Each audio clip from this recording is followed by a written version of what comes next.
forçado muito e estabeleceu na prática uma imensa e brutal confusão, que é o sinal dos tempos que nós estamos vivendo. Uma confusão que, antes de tudo, é uma confusão conceitual, uma confusão de falta de rumo, né? E isso permite essa hiperfragmentação da sociedade brasileira de lado a lado. Mas se nós olharmos de 1980 para cá, para hoje, o Brasil cresceu míseros 2% ao ano em média. Então, e se nós crescemos demograficamente lá para trás, ao redor de 2% e agora mais para 1,5%, nós temos que, em média, a renda per capita brasileira praticamente está estagnada. Nós crescemos 0, nada esse período todo.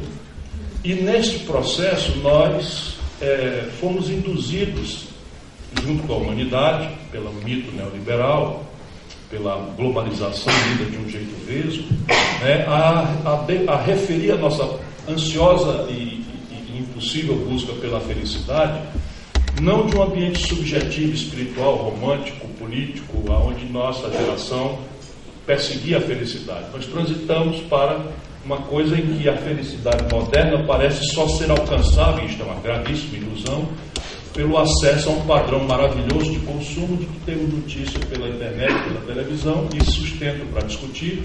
A informação deste padrão de consumo é a única coisa que está definitivamente globalizada. O resto é manipulação interesseira, vendida como ciência boa, sendo ideologia de quinta categoria.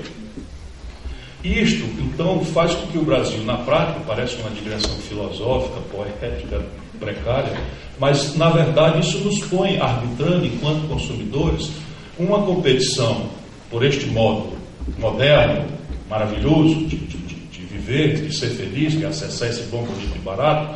Isso nos produz algumas coisas absolutamente graves para entendermos a questão brasileira. Se nós segregarmos, para ver como é bastante prático, o desequilíbrio nas contas brasileiras, neste período, agora, mais contemporaneamente, em manufaturados, entre o que o Brasil manufaturado exporta e o que o Brasil manufaturado importa, o buraco já vai subir de 120 bilhões de dólares. E nós estamos mitigando a percepção dessa tragédia com um ciclo artificial que parece ter se encerrado pelas próximas décadas, ou década e meia pelo menos, é o que se estima, com preços artificialmente altos de super commodities. E o Brasil, então, vendia, eu estou trabalhando na CSN, nós vendíamos há 2 anos atrás uma tonelada de minério de ferro por $190. Chegamos a vender por 38, quando o nosso break-even é 35. Todas as pequenas mineradoras brasileiras saíram do ramo. Aliás, todas as mineradoras pequenas do mundo saíram do ramo. Isso dizimou a base, por exemplo, da pequena mineração de Minas Gerais, da pequena mineração do Pará, e etc, etc. São concreturas. Nós vendíamos, quando eu era deputado federal, colega do Michel Temer e do Eduardo Cunha, nós desenhamos a lei de partilha do Brasil. A lei de partilha, nós fizemos cálculos, mesmo com aquele padrão ponderado que está se superando maravilhosamente, nós fizemos cálculos da projeção da riqueza vista para financiar nossas expectativas de superação da pobreza, do atraso, do hiato de infraestrutura. Nós estamos vendendo o barril de petróleo a $110, para um custo de produção, na data, na escala que tínhamos, de $41. Estávamos vendendo há 60 dias atrás a $30 o barril de petróleo. Portanto, não padrão de escala que nós estamos, mas está sendo superado rapidamente, estamos trabalhando abaixo do break-even, ou seja, no prejuízo. Isso aconteceu com menos proporção nas comidas, porque evidentemente comida não é uma demanda tão compressiva assim, especialmente pela China, mas caiu 15%, 20%, 17%, milho, feijão, soja, tudo, boi, acabou-se. Resultado prático, a gente enfrentava já um desequilíbrio nas transações correntes do país pelas outras rubricas, porque não tendo projeto nacional, nós estamos pagando uma conta crescente de royalties, uma legislação de propriedade intelectual extremamente concessiva, a mais entreguista das legislações feitas no governo Fernando Henrique. Nós estamos pagando um afretamento, $11 bilhões de frete o Brasil paga porque abriu mão de ter uma marinha nacional. $11 bilhões de frete. Destruímos a estrutura de resseguros do país, estamos praticamente internacionalizando toda a estrutura de resseguros do país. Lucros e dividendos fraudulentamente remetidos ao estrangeiro já passam de $9 bilhões, né? As empresas têm prejuízo e remetem lucro A indústria automobilística, por exemplo, remeteu, no ano da renúncia fiscal de 84 bilhões de reais, que a gente estava comentando ali, ela remeteu 5 bilhões e 700, só a indústria automobilística de dólares ao estrangeiro, limpando os balanços das suas matrizes no mundo com esses lucros inexistentes, evidentemente fraudes contábeis no Brasil. Somando tudo isso, nós temos um problema, que é um passivo externo, líquido e infinanciável. Eu não estou falando aqui de nacionalismo, eu amo o Brasil, me arrepio com o hino nacional e quero que o meu país tenha protagonismo global. Mas, para atenuar o antagonismo ideológico, a subjetividade, eu estou chamando a atenção para uma questão concreta. Nós estamos com um conjunto de contas com o estrangeiro infinanciável. E agora nós chegamos no tempo presente. No tempo presente, a consequência óbvia disso, que é stop and go, filme velho, que eu já vi não sei quantas vezes, é que o Brasil vai tendo crises cambiais cíclicas, agudas, e uma crise cambial crônica, com o anúncio de que para o futuro isto sinaliza um colapso. À medida que nós estamos na prática nos desindustrializando, e nós temos uma questão concreta, e esse é o primeiro vetor, um cenário internacional vis-à-vis o nosso modo de consumo hostil estrategicamente a nós. E a gente está bota um band-aid aqui, faz um puxadinho ali, uma conversa mole acolá, um ciclo mais favorável ali, e a gente vai adiante, que nem a Venezuela. Eu não tenho a menor admiração pelo regime da Venezuela, mas eu conheço a realidade da Venezuela há algum tempo, e a Venezuela adia eternamente um confronto, que é o seguinte: a carga tributária da Venezuela é de hoje 9% do PIB. Toda a receita da Venezuela, a que sustenta a Venezuela, é de natureza patrimonial. Petróleo sobe, Venezuela bomba. Petróleo cai, Venezuela quebra. Né? Mutatis mutandis, não somos a Venezuela também, a elite deles consegue ser dramaticamente pior do que a nossa, né? E abrir mão de qualquer veleidade nacional, tudo que eles querem é se anexar a Miami, né? Não é nem aos Estados Unidos, enfim. No Brasil a gente para ele dar o paraíso cultural da humanidade, Miami, né? Então, aí de fora para dentro você tem esses ciclos. Eu vou trazer mais contemporaneidade, em que você, se tem esse brutal desequilíbrio nas contas externas, há um estresse crônico permanente que de vez em quando se agudiza sobre a nossa moeda, a taxa de câmbio. E a taxa de câmbio, né, não é neutra. Como todo mundo sabe, aqui especialmente a taxa de câmbio diz do perfil de renda e do acesso a que padrão de consumo você tem. Então, na prática, concretamente, nós temos uma sensibilidade inflacionária, aspas, a esses ciclos cambiais. Só que, quando o Fernando Henrique vivenciou este filme, isso é muito curioso, em 1998 eu fui candidato a presidente da República. Eu tinha ajudado a fazer o Real, lá atrás, com Itamar Franco, as pessoas dizem que eu fui com o Fernando Henrique, não, eu fui com Itamar Franco, e eu vi o Fernando Henrique fraudando a precariedade honesta, bem intencionada do Real. O Real era uma iniciativa muito honesta, muito bem intencionada. Eu liguei para o Lula, para o Brizola, isso não é um truque, o mercado é um truque para ganhar eleição, isso não é um truque. Isso aqui é uma coisa que já funcionou em Israel, já funcionou no Chile, já funcionou na Argentina, e nós vamos fazer no Brasil com peculiaridades em nosso favor, potencialmente em nosso favor, dada a grave artificialidade dos caminhos da indexação brasileira. Isso é um assunto que os senhores conhecem muito melhor do que eu. E o Fernando Henrique, então, nós íamos fazer, mas íamos preparar o país com um conjunto de mudanças estruturais que permitisse que aquilo fosse um projeto de desenvolvimento, a preparação de um projeto de desenvolvimento para o país. A popularidade extraordinária veio, a lógica da reeleição entrou, toda a agenda foi mudada e o país perdeu uma oportunidade de ouro ou de nióbio ou o que seja mais valioso do mundo de fazer estrategicamente, só repartir os números consigo naquela data. Eu era ministro da Fazenda. Carga tributária, 27% do PIB. Dívida pública em proporção ao PIB, 38% do PIB. 38% do PIB. Ativos privatizáveis já com certo consenso na sociedade, fora as polêmicas, com consenso. Telefonia, parecia não havia maior antagonismo, mineração não havia maior antagonismo, etc, etc. 200 bilhões de dólares. Só para vocês terem uma ideia, 8 anos depois desta sandice, vendida como ciência boa, sendo ideologia de quinta, dívida pública 78% do PIB, carga tributária 36% do PIB, desmobilização de 200 bilhões de reais, e o país quebrou 3 vezes. E ainda hoje tem coragem de falar em responsabilidade fiscal e coisas que tal. Mas naquele cenário, para a gente entender hoje, o Fernando Henrique se elegeu mentindo, aconteceu em 99 a desvalorização cambial aguda, a inflação puxada pelos preços relativos, que são sensíveis a câmbio diretamente, tipo pão e pizza, trigo, dólar. Passagem de ônibus, petróleo, diesel, dólar. Química fina, dependência de 76% da química fina brasileira, importados, câmbio, preço, dólar. Então deu-se uma inflação e eles atiraram com os remédios estúpidos. Eu não sou economista, posso falar qualquer heresia que eu quiser. Os remédios imbecis, estúpidos de atirar com taxa de juros, né, num país que tem atipias que nem Chicago jamais conseguirá entender. E eu quero especular consigo isso aqui para provocar um pouco esse olhar de leigo sobre essas realidades. Naquela data, o PT resolveu puxar um movimento fora FHC e o Lula assinou um pedido de impeachment e foi entregado no Congresso na mão do presidente da Câmara, chamado Michel Temer. Brasil,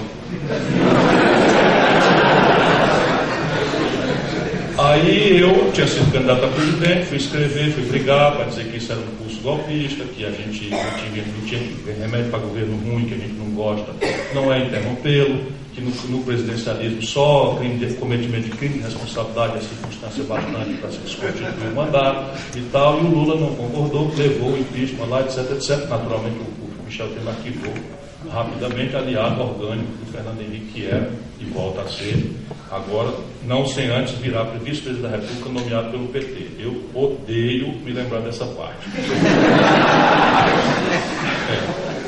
Mas esse receituário está agora de novo. E qual foi a resposta que o Fernando Henrique deu naquela data? Chamou o Armínio Fraga e começou a operar um banco central privado em casa, no Palácio do Alvorada. Enganou o Chico Lopes, dizendo que ia manter aquela história de flutuação em banda endógena, diagonal endógena, não sei o que e tal, ou seja, basicamente o câmbio ia permanecer flutuante, porém dentro de uma faixa de flutuação anunciada previamente. O Fernando Henrique disse para ele, ok, vai ser assim. Ele disse para o Marco Fonte Sindan, a custo de propina, que ia ser assim. E no dia que o Fernando Henrique, com o Armínio Fraga em casa, desvalorizou o real em 48%, 100% dos bancos privados brasileiros acertaram na mosca. Todos estavam vendidos, todos passaram a comprados na véspera da virada. Menos Banco do Brasil, Caixa Econômica, Leas, contribuinte brasileiro, Marco e Fonte Sindan, orientado. O país perdeu naquele dia 16 bilhões de dólares. E o Armínio, nessa crise, nesse fogo quente, caloroso, o Armínio introduziu uma racionária, né, que ele tinha de algumas leituras e algumas obviedades, toscas, mas algumas obviedades. Então, das leituras, Inflation Target, que aqui tomou o pomposo nome de meta de inflação. Isto aqui, salvo o melhor juízo, não sei onde que se pratica. Tirando jabuticaba, que só tem no Brasil, o que não for jabuticaba, eu costumo desconfiar bastante. Diz-se que a Nova Zelândia está experimentando algo similar. Mas o mandato do FED norte-americano é enfrentar, é combater, quer dizer, é garantir a menor inflação a pleno emprego. O mandato do Banco Central Europeu é a menor inflação a pleno emprego. O mandato dos bancos centrais dos países da Europa, menor inflação a pleno emprego. O Banco Central do Japão, idem. O Banco Central da Coreia, idem. E assim sucessivamente. O que é que o Armínio quer com esta racionária? É um experimento que está na literatura, porém na literatura, como vocês dominam melhor do que eu, o Inflation Target vem junto com o conceito de Core Inflation.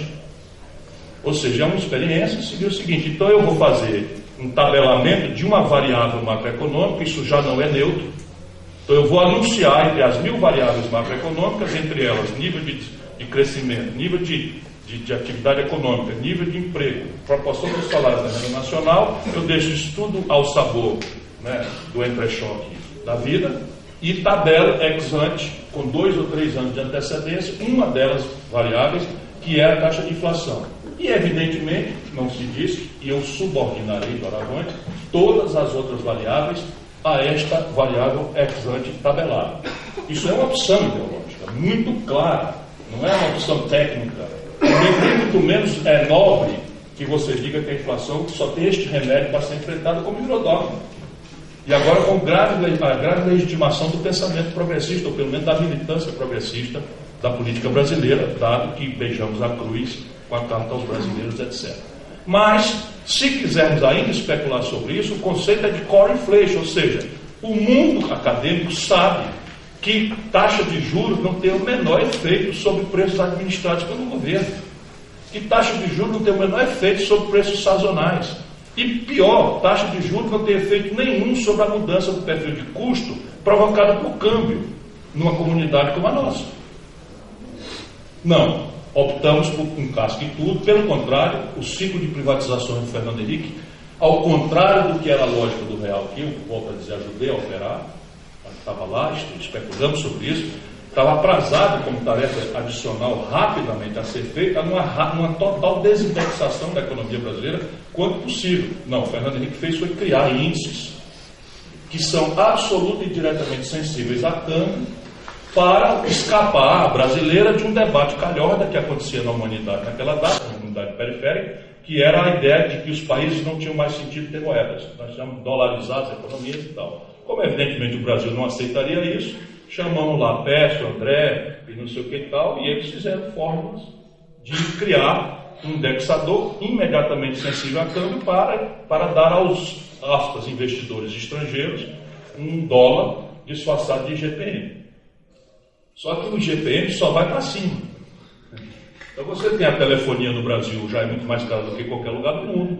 Energia elétrica, salvo as bobagens, a bobajada populistas e ridículas que se fizeram de um modelo que foi degringolado, também só vai para cima, e assim sucessivamente. O segundo remédio, que foi introduzido pelo Arminio naquela data, é a ideia de superávit primário.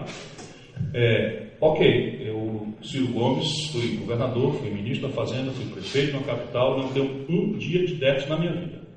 Um dia sequer, pelo contrário. Eu ando hoje em dia correndo o risco de ser autorreferente, porque o discurso político está tão desmoralizado que eu ando contando histórias das minhas proezas. Né? Então eu, governador do Ceará, não concordava com aquela estupidez que subordinou a Federação Brasileira inteira aos ciclos de política monetária estúpidos. Então o Quércia, por exemplo, né? Ou lá em cima ou lá embaixo, por isso que eu disse, né? Lá em cima ou lá embaixo. Não, e o Fernando Moraes também, meu querido, ele tinha essa virtude de se cercar bem. Mas na época a minha briga era o seguinte: o Banespa, o São Paulo, era um emissor secundário de moeda. O Quércia emitia títulos quantos queria, o mercado evidentemente não aceitava, ele empurrava na conta do Banespa pelo valor de face, o Banespa não aguentava aquela posição, no dia seguinte ia ao mercado e colocava com deságio de 30% a 35% e juros de 28%, 35%, 42%, 78% de juros. Né? E aquilo era uma emissão secundária de moeda. Então eu vivia, e o Ceará, o que é que tem com isso? E lá vem as políticas do Brasil. Então o que eu fiz naquela data? Eu tinha uma sanidade fiscal tão exuberante que eu separei um pedacinho da receita do Estado e peguei a corretora do banco e mandei comprar 100% da dívida imobiliária do Estado no mercado, 100%, com deságio médio de 28%, que eu comecei comprando com 35%, depois alguém percebeu que tinha alguém comprando sem saber, o deságio médio foi de 26%, 27%. E não esterilizei, tesourei. Então, assim, eu tenho proezas fiscais, assim, únicas, na história dos políticos brasileiros. Portanto, ninguém me confundirá, embora no processo eleitoral não manda ver. Parece que qualquer coisa que você quer discutir, você está defendendo o oposto da sanidade fiscal, ou quando eu critico o método do inflation target, eu estou defendendo concessões à inflação. Então, na questão fiscal, nós precisaríamos, eu acabei de pescar isso no artigo notável, mais um do Beluso, nós precisaríamos, com um nível de queda do nível de atividade econômica de 7,2% do PIB, para infletir, para começar a infletir a proporção de dívida PIB do momento brasileiro hoje. Acabei de pescar isso num artigo que eu nem li todo, ali, mas caramba, eu cito e ele explica. Né? Que é o papel do professor, é preparar o aluno para brilhar. Né? Mas eu confesso a autoria. Acabei de confessar a autoria aqui. Então, repare bem, nós entramos nessa e o Brasil tem determinadas ineficiências sistêmicas, por exemplo, estrada. Se você der manutenção preventiva, custa $10.000 por quilômetro ano.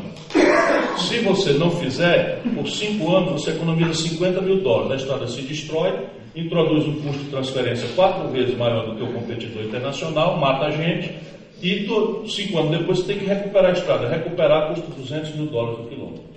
Então você economiza 50, fazendo conta. Eu tenho que respeitar agora com o código politicamente correto, né? Conta, antigamente se chamava conta de padeiro, né? Com todo respeito aos padeiros, né? Mas isto é outra truculência no Brasil. Quando o único gasto corrente, são dois na verdade, dois únicos gastos correntes que chamam a atenção de quem olhar as contas brasileiras, que estão fora de qualquer assim, padrão, um aqui perto da curva, o outro disparado fora da curva, é desequilíbrio da Previdência e juros para banco. Essa é a conta.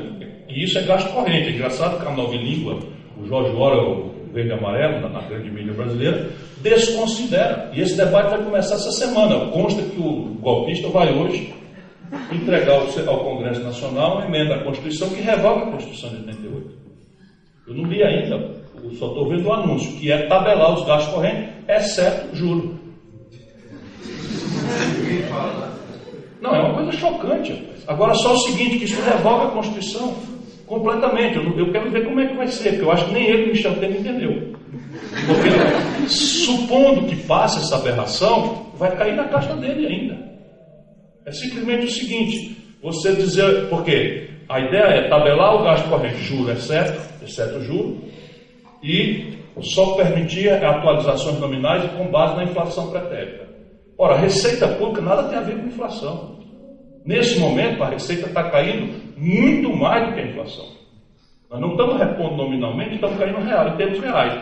Então, mesmo por este caminho, você atualizar pela inflação, não responde o problema fiscal do país. Primeiro, porque deixou o juro fora. E numa hora que você tem o mundo inteiro praticando juros negativos, e nós com a maior taxa de juros real do planeta, e a Dilma caindo e aumentando a taxa de juros.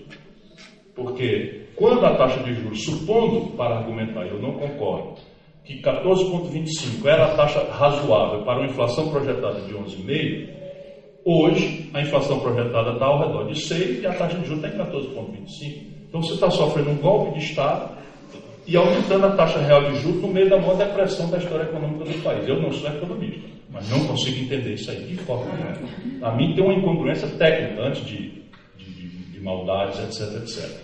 Pois bem, isso então traz o segundo vetor. O primeiro vetor de crise é o fator externo. Ele vai valer para todo e qualquer brasileiro que for contar o assunto. Nós temos que entender que fora de um esforço de estancar por primeiro a desindustrialização e mais do que isso, redesenhar uma estratégia de que o país volte a ter um plano estratégico de desenvolvimento centrado na indústria. Isso tem clareza para mim. E volto a dizer, não é por saudade do velho nacional desenvolvimentismo. Pela frenética velocidade dos ciclos tecnológicos, não é mais praticável. Pela mudança radical do perfil de financiamento que usamos lá atrás, outrora capitais de longo prazo, razoavelmente baratos, etc, etc. Isto mudou, agora é smart money, que opera globalmente em tempo real, arbitrando ganhos overnight, desmontando balanços de pagamento em mero apertar de dedo de um garoto de Wall Street. Então, isso são complicadores, mas nada disso justifica que a gente não persiga esse esforço em direção a termos um passivo externo líquido financiável, sustentável. Se não quisermos simplesmente gostar da ideia de termos protagonismo global, de produzirmos a nossa própria, mandarmos no nosso próprio nariz, que são valores que me interessam, nós temos um problema de como dar sustentabilidade ao nosso balanço de pagamentos. E isso então nos traz a crise política. A crise política, ela basicamente tem a razão funda nisso, esses fenômenos foram se agudizando, especialmente o desequilíbrio das supercommodities, das sumiços, e nós, no poder, preferimos não acreditar no povo, na inteligência popular brasileira, e entregamos à política a marketagem. Então, saímos mentindo, dourando a pílula, enfim, trocamos política por marketing. E o resultado é que no dia seguinte da eleição, que já foi muito dividida, nós fizemos o oposto do que sinalizamos ao conjunto da sociedade que faríamos. E isso é devastador. Do ponto de vista simbólico para um cara como eu. Lutar como nós lutamos. O Ceará deu 76% dos votos para Dilma. E a turma pensa que é Nordeste, não sei o que, em Pernambuco ela perdeu. Só para a gente ter algumas clarezas. E ela ganhou em Minas Gerais contra o Aécio. Ela ganhou no Rio de Janeiro, que é a maior concentração de artistas por metro quadrado do planeta. Pelo menos na Zona Sul. Eu sei bem o que eu estou falando. Né? Uma saudade monstra, por exemplo. Felizmente somos bons amigos. Então, repare bem, não é bem assim. O problema é que lá no Ceará, 7 em cada 10 trabalhadores ganham salário mínimo. E o salário mínimo a poder de compra equivalência a dólar, no governo Fernando Henrique era 76. No fim do Lula, 320. O crédito era 13% do PIB, no fim do Lula era 50% do PIB, e a negada deixou o jumento voltar a ser selvagem. O animal selvagem, não é mais doméstico. Porque agora todo mundo anda de moto, porque o crédito permitiu que as pessoas pudessem ter. E a rede de proteção social esconjurou a fome, que não é retórica lá, é verdade, concretamente, assim, tem uma seca, a fome é real. Então, assim, as pessoas são lúcidas, por mais que aqui em São Paulo as pessoas imaginem, e a política tem uma centralidade maior lá porque tem mais relevância para o viver cotidiano das pessoas. Se tem um bom governo, as pessoas vivem melhor. Se tem um mau governo, dada a essencialidade, tem a ver com água, tem a ver com comida, tem a ver com trabalho, com oportunidade. Nós conseguimos uma siderúrgica, nós conseguimos uma ZPE, então são coisas graves, importantes que... Neste quadro, nós conseguimos 3 universidades federais, nós conseguimos 18 escolas técnicas federais, assim, como é que chama agora? Cefet. Como é? Cefet é o nome. Hein? Não, IF, Instituto Federal de Educação. 17 ou 18 nós conseguimos lá. Então, são concretudes que aconteceram, porém, no dia seguinte da eleição, mete-se um tarifaço de energia que invade o lar de todo mundo. Aumenta-se o preço da gasolina sem necessidade. É preciso que a sociedade brasileira saiba. Politicamente, nós estamos autorizando a Petrobras a cobrar da sociedade brasileira $98 um barril. Entra o Pedro Parente falando em mercado, e não sei o quê, papapá. É o seguinte, a Petrobras tem um preço artificialmente, politicamente imposto, que impõe à sociedade brasileira $98 por barril de petróleo. Simples assim. Com meu apoio, para capitalizar e tal, embora devêssemos tirar esse excedente para a CID e não para a remuneração do acionista minoritário, muito queixoso aí com a queda do valor das ações. Evidentemente que não por causa da Lava Jato, que é escandalizado e tal, mas é por conta da queda do preço do petróleo, como aconteceu com todas as petroleiras do mundo.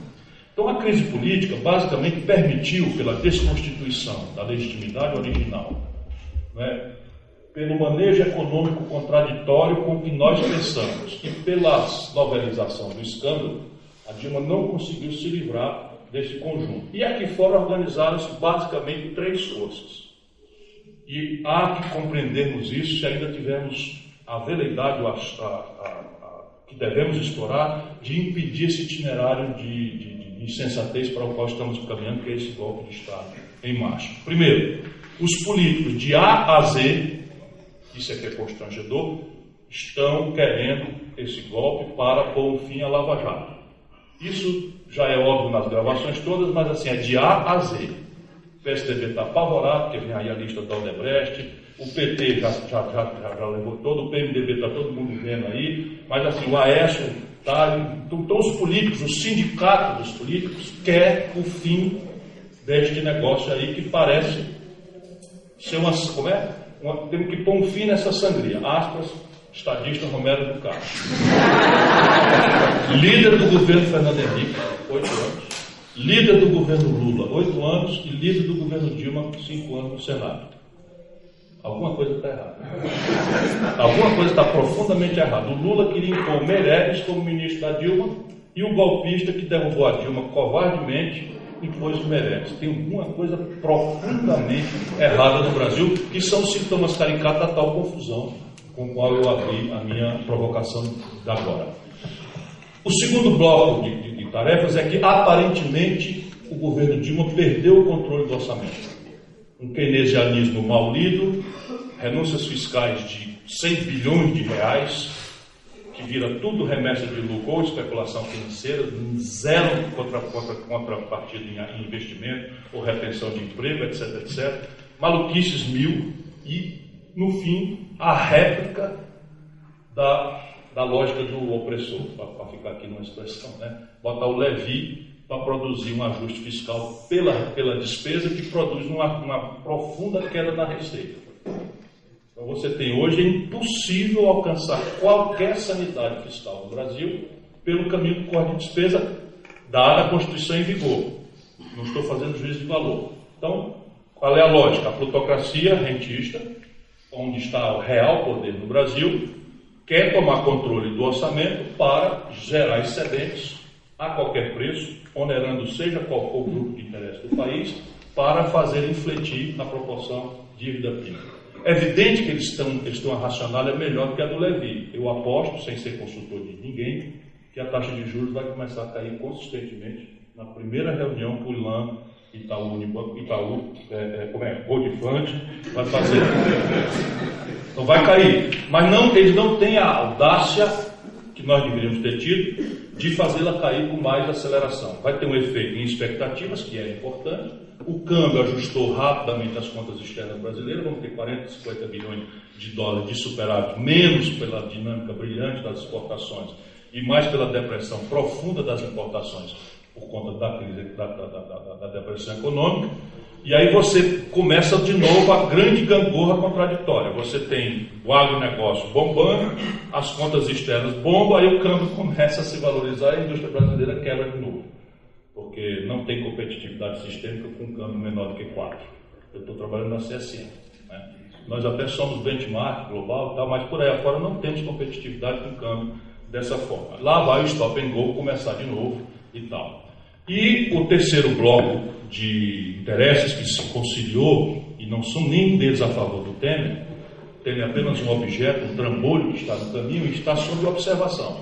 Se cumprir a tarefa, e a terceira eu vou dizer para depois concluir, é destruir o alinhamento internacional do Brasil mais recentemente.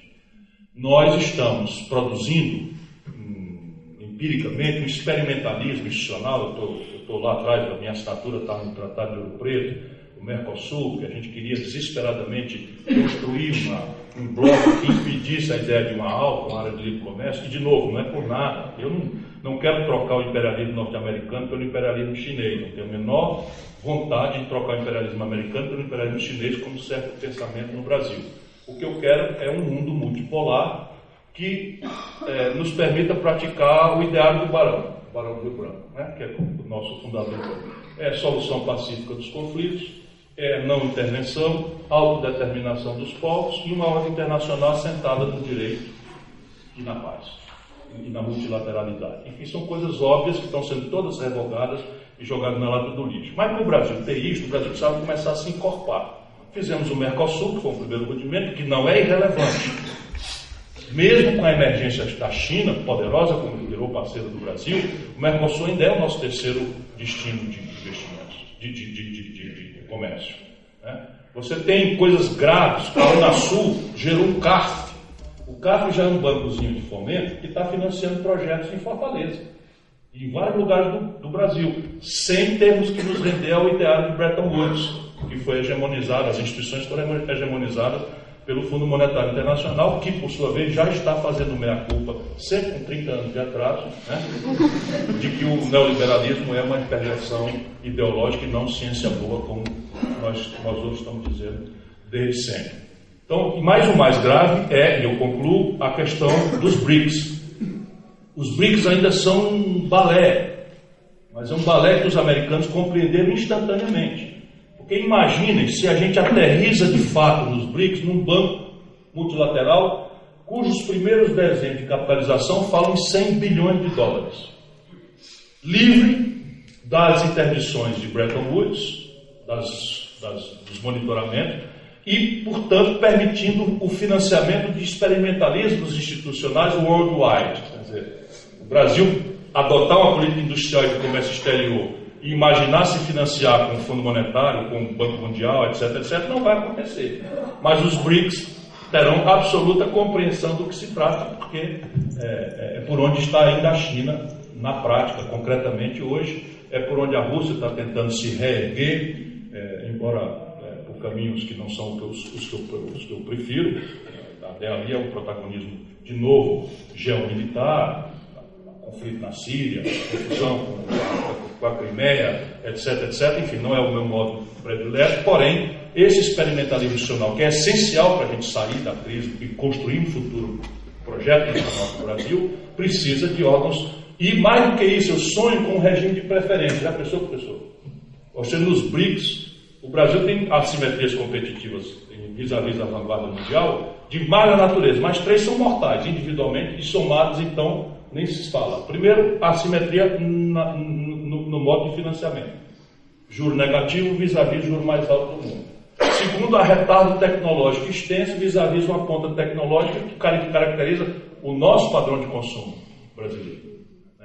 Quem é que topa aqui usar um Motorola? A meninada aqui nem sabe o que é isso, Motorola. Você puxa a antena assim, a bateria dura meia hora. Enfim, é legítimo, tudo isso é importado. Então, a assimetria tecnológica. E, por fim, a questão de escala, que a China vai introduzir como grave problema, mas já é característica das vanguardas globais. Invariavelmente, aí você desmoraliza, por exemplo, o receituário simplório do empresariado brasileiro, que, sentindo que as coisas estão erradas, localiza, às vezes, sempre na cunha fiscal, na cunha tributária, e muitas vezes na cunha de juros. Mas eu provo a vocês que uma calça jeans produzida na China, pela escala, fora as outras questões, é mais barato em Caruaru, na Sulanca de Caruaru, do que custa produzir lá. E por que eu uso a Sulanca de Caruaru? Porque é um cluster, é um arranjo produtivo local que não tem cargos previdenciários, não tem custo trabalhista, não tem custo tributário, não tem nada, e a calça chega mais barata assim mesmo lá, por conta de escala. Então imagina se a gente com os BRICS começar, que é natural, a ter regimes de preferência. Olha a escala que o Brasil pode começar a planejar a sua nova plataforma produtiva. A escala, nós estamos falando de Índia, China, só esses dois aí dá 2 bilhões e 500 milhões de habitantes. E transferências tecnológicas, o Brasil precisa ter capacidade de copiar coisas, se não puder desenvolver, e deve desenvolver, mas tenhamos clareza, por exemplo, nós somos um de 8 países que montam um avião. Só 8 países no mundo. Porém, um determinado componente, eu estou repetindo isso para todo mundo, como caricatura, do que eu quero dizer. Um determinado componente da aviônica é monopólio de um fornecedor americano, que tem por fundamental cliente a OTAN e especialmente os Estados Unidos. Então não precisa o governo fazer lei, nem brigar na OMC, nem porra nenhuma. O cara bota na letrinha pequena do contrato. Eu vendo para você e me reservo o direito de embargar essa venda se eu não quiser que você transfira a terceiro no mercado. A Venezuela quis comprar um monte de avião brasileiro Super Tucano, a notícia saiu no Wall Street Journal e eles embargaram. Por quê? Porque o avião com esse negócio voa. E sem ele serve para pendurar paletó ou amarrar jumento. Então nós precisamos ter clareza de que o Brasil não tem a opção de não fazer um esforço técnico-científico. E o primeiro momento é de transferência tecnológica. Imagina, 100% das comunicações militares brasileiras são processadas por satélites norte-americanos. E aí a pergunta é, eu estou navegando na maionese? Não. O MACRA aparentemente está acertando com os americanos a assentar 2 bases no território argentino, uma em Ushuaia olhando para a Antártida e outra na Tríplice Fronteira olhando para onde? Eu sei jogar o War. Botou a xixinha ali vizinho, pode crer que o objetivo é... Bom, isso tudo nos obriga, nesse momento, eu encerro pedindo muitas vezes perdão pelas heresias e pelo tempo exagerado, mas eu, evidentemente, estou apaixonado por esse encontro. Nós precisamos fazer algumas coisas. As alternativas eu vou tentar, acho que nas perguntas serão mais fáceis, mas eu acho que o diagnóstico está precisando ser classificado para a gente atenuar a confusão. A terapêutica vai ficando óbvia pela qualidade do diagnóstico, se tiver no meu caso, mas quem não concordar com o meu, bota no lugar. E a gente tem que responder pelo método, pelo menos, para pacificar, para dar luz à confusão. Se isto for verdade, nós precisamos garantir a democracia. Por quê? Porque fora da democracia não há o elemento instabilizador do pacto conservador. Porque é outra contribuição minha à teoria econômica mundial, é assim, se você abrir um tatu em cima de um topo, estou repetindo isso, você pode apostar com segurança, alguém botou. Por quê? Porque tatu não sobe topo. Então tudo que está errado no Brasil, não está errado porque tem um manual de fazer certo, os caras em Brasília são tão salafrários e incompetentes que fizeram tudo errado. Se fosse assim era melhor, era mais fácil, não é. Então o pacto conservador brasileiro, ele vive ciclicamente pondo em estresse por um único elemento instabilizador que permite você desenhar alternativas, que é o povo. Porque ninguém consegue, mesmo com a Globo novelizando, fazendo, ninguém consegue 200 milhões de pessoas serem burras. É impossível. Então, e por isso que o que está em jogo agora é tirar esse elemento instabilizador e tentar inventar aí uma técnica em que a economia seja posta no piloto automático, imune às ingerências políticas, que afinal de contas é coisa de ladrão, de bandido, de mentiroso, que é o que eles estão tentando provar para a sociedade brasileira. Então agora o consenso é sustentar a democracia, garantir a democracia, garantir que o elemento instabilizador maravilhoso da presença popular no debate não seja subtraído. Se isso for feito, o Brasil tem chance de se recelebrar, porque agora também encerrou-se um ciclo da política. O conflito PT-PSDB exauriu-se, morreu. Produziu coisas boas para o país, de lado a lado, mas ao se replicarem, um imitando o outro nas piores práticas, não entendendo coisa, abrindo mão de um projeto de país por um projeto de poder, permite agora que novas coisas, novas experiências, novas institucionalidades possam ser propostas e, quem sabe, consensadas pelo país. Muito obrigado a todos.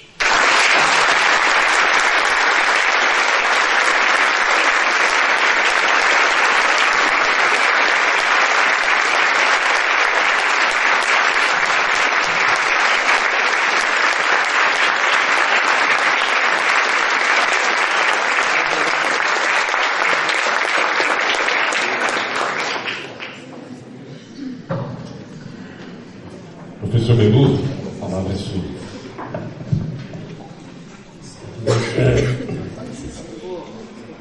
Já que o Ciro começou pela economia, eu vou começar pela democracia. Fazer uma inversão, não é? Porque ele fez uma exposição econômica com a qual eu concordo, sobretudo com os fundamentos. Nós estávamos conversando na sala do diretor aqui, nosso querido diretor do Instituto, e nós concordamos em que o fundamento desses processos que nós estamos assistindo, tanto econômicos quanto políticos, estão na perda da capacidade brasileira, estou falando da sociedade, da política e da economia, de reconstruir o seu projeto nacional. Porque durante muito tempo, nas tropelias da globalização, surgiu uma ideia que passou a ser dominante de que a globalização ia produzir uma homogeneização dos espaços econômicos e que as políticas nacionais, para não falar das políticas industriais, seriam obsoletas, estavam superadas. Né? Isso tem a ver com a ideia de que a globalização é um processo de homogeneização dos espaços econômicos, sociais e políticos. A democracia liberal, né? A democracia, a liberdade econômica e a operação dos mercados seriam capazes de resolver as questões colocadas pela humanidade, digamos, desde ser simplório, desde o iluminismo, passando pela Revolução Industrial, né? E atravessando o estado do bem-estar europeu, né? Ao qual nós tentamos chegar em 1988, né? Fizemos um esforço para isso. Mas parecia que a globalização era um processo de homogeneização e, na verdade, no seu funcionamento, na sua operação, ela mostrou o contrário. Nós acreditamos nisso. Nós, estou falando como sociedade, como vertebração política e social, acreditamos que nós nos atracaríamos a globalização, ou atracaríamos a globalização, da maneira como isso nos foi oferecido pelo ideário liberal. Mas teve gente que não concordou com isso. Especialmente um país não concordou com isso. A China operou a sua industrialização, rápida como foi, a partir da globalização, mas usando as suas políticas nacionais. Quando é que a China fez foi reconhecida pelos Estados Unidos? Quem é que fez isso? Foi o Kissinger. Não foi em 1974 com Nixon. Né? Em 78 a China iniciou as reformas chamadas impropriamente pró-mercado. Né? Na verdade eram reformas que mantinham o controle do Estado chinês sobre as variáveis fundamentais, sobre o câmbio e sobre o sistema financeiro chinês, que é seguramente um sistema bastante, do ponto de vista da visão ocidental, bastante rudimentar, não é? Porque ele, na verdade, é apoiado em cima do sistema bancário e tem, digamos, um mercado de capitais pouco desenvolvido, né? Agora que eles estão tentando alentar o seu mercado de capitais. Porém, isso deu à China uma estratégia de crescimento espetáculo. Nós podemos discutir as questões sociais, aumento da desigualdade, etc. Mas o fato é que, do ponto de vista da estratégia nacional, os chineses se transformaram. Quanto é que era a participação das exportações da China em 1980, as exportações da China no mundo em 1980? 1%. Quanto era do Brasil? Mais ou menos a mesma coisa. Quanto é que a China exporta hoje? Sobretudo manufaturado. É 13,7% das exportações mundiais. Foi uma escalada impressionante. E, frequentemente, nós costumamos desconsiderar as relações entre os países quando nós falamos do Brasil como se ele fosse uma entidade. Esse é um erro de avaliação dos economistas em geral, né? Que veem os países como entidades. Não existe tal coisa. Existem as relações. Isso é um sistema, a economia é um sistema de relações.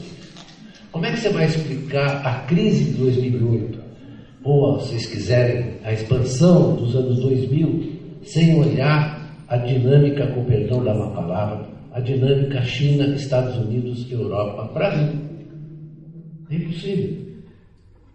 Quando você começa a olhar os países como entidades, né, como más abstrações, você não consegue compreender nada.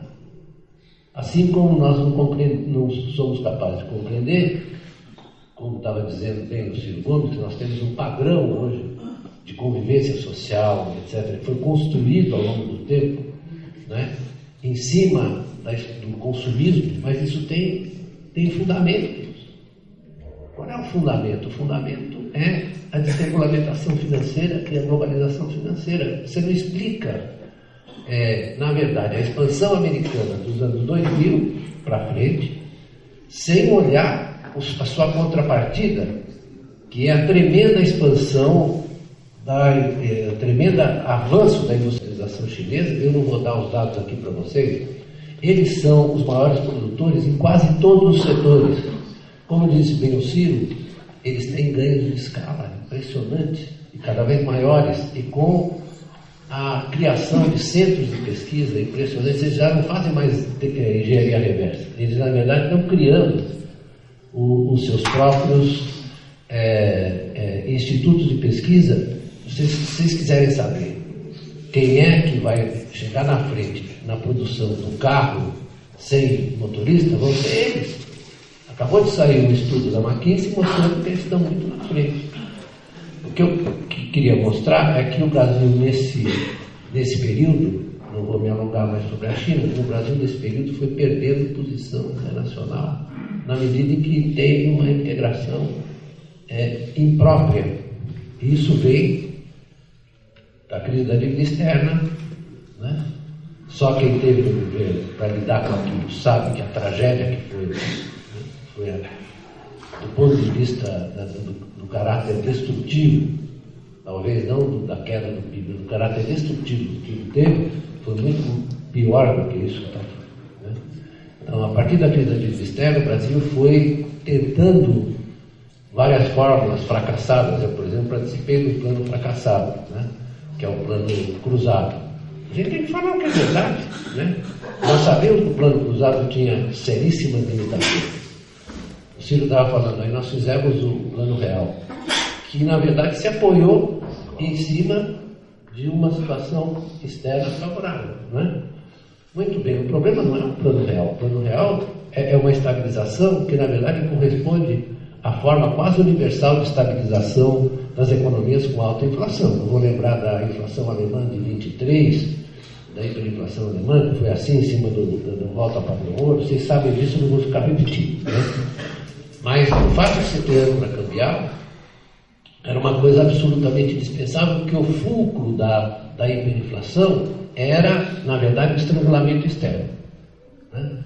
O Brasil se recuperou, mas como disse bem o Ciro, né?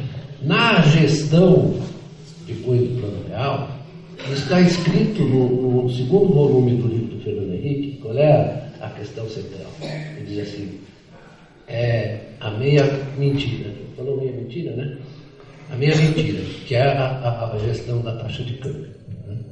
Aí nós iniciamos uma caminhada impressionante na direção da desindustrialização brasileira, né? Porque, se vocês se lembram, mas sabe por que a dívida foi de 30% do PIB para 78%, como disse o Ciro? Porque a taxa de juros real, média do período foi 24%, Selic. Real média, Selic. Então, evidentemente, veio a privatização que deu essa receita de 200 bilhões de combustível, mas tudo foi varrido pela taxa de juros. Então, nós não vamos perdoar e fazer raciocínios parciais, porque na passagem do Fernando Henrique depois para o Lula, né, por uma questão de comodidade e de conveniência, né, sobretudo diante do ciclo de commodities, o Brasil manteve a tendência à apreciação do câmbio. Se vocês se lembram bem, né, vou dar um exemplo, em 2008 para 2009, depois da crise, você teve uma desvalorização, a taxa de câmbio foi a 2,40, que era uma coisa até razoável naquele momento. Muito bem, o nosso atual ministro da Fazenda, o Meirelles, que era presidente do Banco Central, permitiu que a taxa de câmbio fosse a 1,60. Lembra disso? Alguns professores aqui protestaram violentamente contra essa permissão, né? Mas, no entanto, aquilo, naquele momento, era extremamente conveniente, né? Por quê? Porque a competição da China se dá sobretudo em preços. E, na verdade, eles entupiram isso aqui com o câmbio valorizado de produtos chineses, peças, componentes, têxteis, é o que vocês quiserem. Né? Isso tudo foi casado o quê? Com uma melhoria do padrão de vida do povo brasileiro. Nós temos que olhar as contradições. Né? Uma melhoria. Ele falou do Ceará, mas no Brasil inteiro o crédito consignado, né? A subida do salário mínimo. Tudo isso, na verdade, foi um esforço de integração quase inédito no Brasil. Eu não diria que ele foi o suficiente, nem vou discutir isso porque não cabe, mas quase inédito do Brasil de levar as camadas, melhorar a vida dos pobres, daqueles que tinham um nível de renda menor. Isso é inequívoco. Se você conversa com as pessoas, elas vão te dizer isso. E eu converso muito, né? Que eu saio ali nos bairros de São Paulo, vou conversar com as pessoas. E elas reconhecem isso, para não falar, por exemplo, do sertão, digamos, do sertão do Ceará, com a Bolsa Família. O que você fez? Você libertou as mulheres do jugo masculino, que elas começaram a manejar o dinheiro, e foi a melhor decisão que se tomou de dar o dinheiro. Aliás, isso vai se tornar um problema hoje, uma questão discutida no mundo inteiro, que é a questão da renda mínima cidadã, né? Sobre a qual o Eduardo Suplicy insistiu tanto, e a gente ficava encrencando com ele, mas ele, na verdade, teve uma visão que estava além daquilo do rame-rame cotidiano, né? Porque isso vai se transformar num debate mundial. Hoje mesmo o The Guardian publica um artigo enorme sobre essa questão da renda cidadã, que decorre o quê? Das transformações virtuosas, entre aspas, do capitalismo, que ele está reduzindo o tempo de trabalho socialmente necessário. E as pessoas vão ter a sociedade vão ter que repensar como elas vão se reorganizar para permitir que as pessoas deixem que os cidadãos não sejam submetidos simplesmente ao trabalho para receber uma renda. Porque, na verdade, o sujeito lá já falou, no século XIX, falou: o trabalho vai se tornar uma base miserável da criação de riqueza. O cara falou lá, né? Sabe quem é o cara? Carlos. O Carlos falou esse negócio. E as pessoas estão olhando que o negócio está chegando e elas ficam driblando na área. Por exemplo, meu filho chama Carlos Henrique. Você sabe por quê? Porque o outro chamava Karl Heinrich. Você não é isso, chama Carlos Henrique. Então, e o Carlos Henrique é um trabalhador moderno, porque ele só cuida de produção de vídeos. Não tem nada a ver com o pai dele. Ainda bem. O filho não tem que a ver com o pai, né? Isso faz parte do processo de autonomia do indivíduo, que é um projeto que eu acho legal, vocês não acham? Eu acho muito legal esse projeto, né? E nós temos que pensar essas questões da economia e da sociedade desse ponto de vista, né? Porque voltando ao Carlos, né? ao do século XIX, não, meu filho. Voltando ao Carlos, né? O Carlos era o sujeito mais empenhado que eu conheço na autonomia do indivíduo. Ele escreveu o Capital para dizer o seguinte: olha aqui, tudo bem, as promessas do capitalismo liberal, do liberalismo político, são de que o indivíduo governa a sua própria vida, que ele tem autonomia dentro das relações sociais que estão postas. Mas, infelizmente, eu vou explicar para vocês, isso é a trajetória do capital, na minha opinião, eu vou explicar para vocês que no capitalismo isso é uma promessa que não se realiza, não entrega a mercadoria.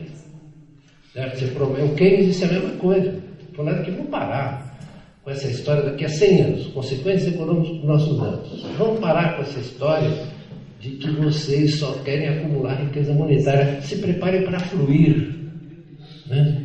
Para o quê? Para conversar, eles dizem isso, para conversar com os amigos, para escrever um livro, para fazer poesia. Não é isso que a humanidade aspira? Né? Que nós estamos, desse ponto de vista, né? Eu diria que o esforço que foi feito pelo Lula, né, foi um esforço meritório. Né? Incompleto, sim, porque as circunstâncias históricas são assim. Agora, o que nós estamos assistindo aqui, o que isso aqui é essencial, quando o Ciro fala da coisa da democracia. que nós estamos assistindo aqui? Nós estamos assistindo a tentativa de você impor padrões de gestão econômica, política e social retrógrados. Vocês pensam o quê? Que essa eleição americana, para mim, tem um significado, não é isso? Gravíssimo. Por quê? Porque ela exprime o colapso dos sistemas de coordenação social e política dos últimos, desde o Reagan, né? Desde que ficou claro que, né, eles tinham abandonado o pouco que tinham de compromisso com o conjunto do bem-estar da sociedade, né? Isso tem a ver muito com a origem da sociedade americana, né? Depois a gente pode até discutir isso, mas o que eu queria dizer é que ele significa, sobretudo para mim, né? É que eu estava vendo ontem fazendo um travessão, estava vendo ontem um documentário narrado pelo Noam Chomsky. Vocês já viram esse documentário? Eu recomendo, chama The End of American Dream, o fim do sonho americano. E ele bota o dedo na ferida e fala, olha, aquilo que era prometido aos americanos não só não está sendo cumprido, como está sendo destruído. Então, isso bate na crise política americana. Bate na crise política. E o Trump, ele exprime uma forma de ver esse fim do sonho americano. Não vamos ficar batendo na tecla de que ele é fascista, de que ele é racista, mas na verdade ele exprime isso, ele reflete uma forma de reagir a isso de uma fração da sociedade americana, que não é pequena. Assim como o Sanders também. O Sanders pelo lado mais libertário, mais humanista, etc. Né? E no meio nós temos a Hillary Clinton, que é a tentativa de sobrevivência do establishment americano. Isso é que ela é. E está ficando cada vez mais claro isso. Muito bem, eu estou dizendo isso porque, voltando para o Brasil, eu vejo com esse movimento do impeachment, do golpe, como um movimento de tentar restaurar uma coisa que não existe mais. Nós estamos caminhando para a rabeira da história. Eu, domingo, por exemplo, eu sou muito ligado ao futebol, como vocês sabem. Não vou falar do jogo da tarde, vou falar do jogo da noite. Eu, domingo, tive uma tristeza tão grande de ver o Brasil ser eliminado pelo Peru. Vocês podem achar que isso não tem nada a ver? Tem. A decadência do futebol brasileiro exprime, de certa forma, a verdade, a perda dessa capacidade de se identificar com o país. Os jogadores não estão nem aí. A seleção brasileira, eles não estão nem aí. É igualzinho o sujeito que, na verdade, vive aqui de juros altos e quer se mandar para Miami. Total falta de identificação com o país. Essa perda de identidade é uma coisa seríssima. Por isso que essas abstrações do tipo, sobretudo praticada pelos economistas, nós precisamos respeitar o tripé. Como se você fosse uma inteléquia que está acima da vida concreta das pessoas. É o que você estava falando aqui. Né? Essa é a inteléquia. Então, às vezes a gente discute aqui e a gente não percebe que a gente está fazendo uma coisa talvez não muito centrada. A gente fica discutindo aqui se é social desenvolvimentismo, se é neodesenvolvimentismo. Não é isso que a gente tem que discutir. Nós temos que discutir como é que nós, na verdade, reconstituímos essa identidade com o país, socialmente, como é que nós convencemos, sobretudo os de baixo, que eles são o fundamento dessa reconstituição, eles são os fundamentos dessa reconstituição, que não se iludam. Não é? Nas classes de renda superior, os valores não são esses. Vocês convivem todo dia com eles, eu também convivo. O que você ouve? Eles falam de uma modernização que, na verdade, é um atraso. Não é possível a modernização sem que você tenha, na verdade, esse projeto de identidade coletiva. É impossível. Não há esse caso na história dos países que se desenvolveram. Né? Sempre você teve um conjunto de valores que guiaram coletivamente o país na direção de um determinado projeto. Por isso que nós precisamos da política, que está sendo destruída hoje.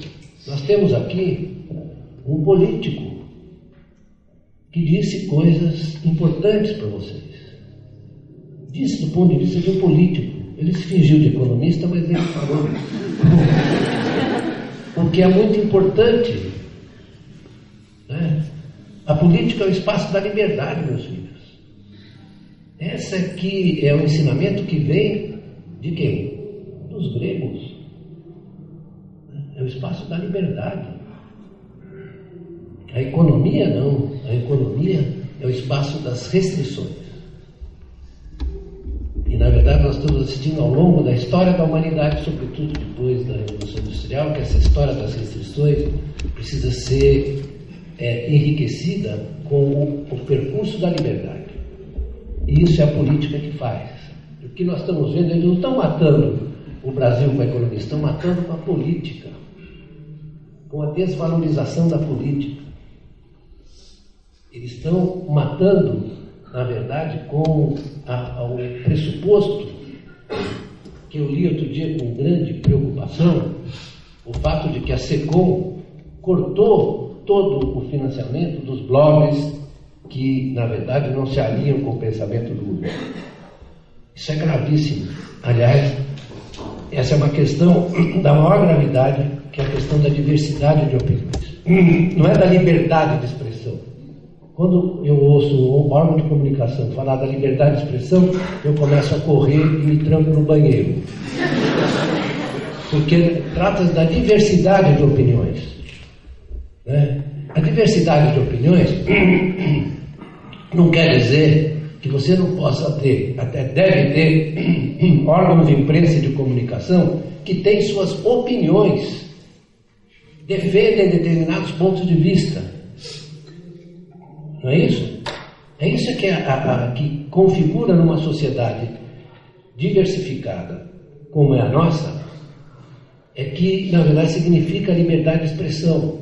A liberdade de expressão não pode ser defendida como prerrogativa de 3 ou 4 grandes órgãos de imprensa. Isso é um engano. Quando eles falam em liberdade de expressão, você pode crer que eles estão querendo censurar. Pode crer que eles estão querendo censurar. E o pior que aconteceu aqui, muito grave, né, é que os jornalistas, que deviam ser defensores da liberdade de expressão, diante da luta pelo emprego, eles se transformando em lacaios do patrão. Desculpe eu dizer isso, mas eu tenho que dizer que eu acho importantíssimo isso para a luta política. Primeira coisa, nós temos que revalorizar a política. Eu vejo com muito bons olhos o fato da academia ter chamado um político para vir falar dessa questão. A segunda,